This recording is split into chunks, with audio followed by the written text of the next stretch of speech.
students.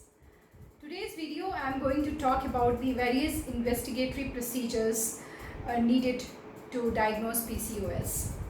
Well, as PCOS is a hormonal disorder and it is affecting not only to the ovaries but to other systems of the body. So a thorough examination and thorough investigation is required before coming to the conclusion. So to start with, when I say thorough examination, it includes your physical, physiological, psychological and mental. The same MP3 formula applies here also. Now when I say physical examination, what are the things you can expect? Physical examination, of course, the first comes is the visible signs and symptoms.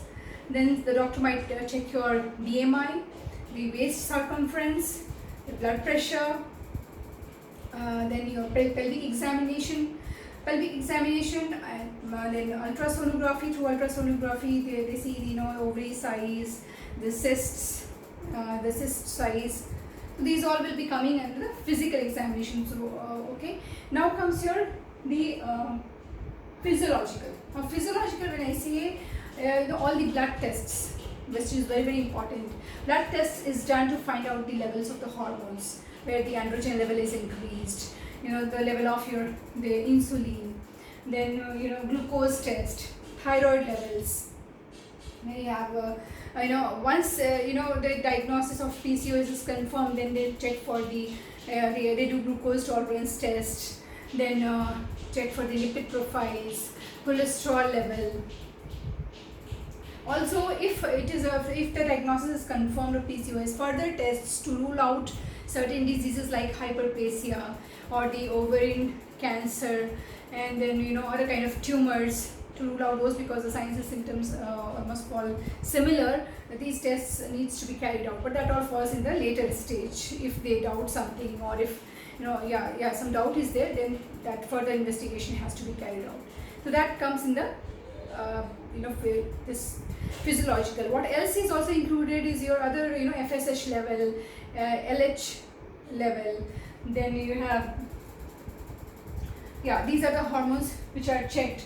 They also check for the fertility by if a woman is planning to conceive, and also check for the HCG levels to check whether the female is pregnant or not.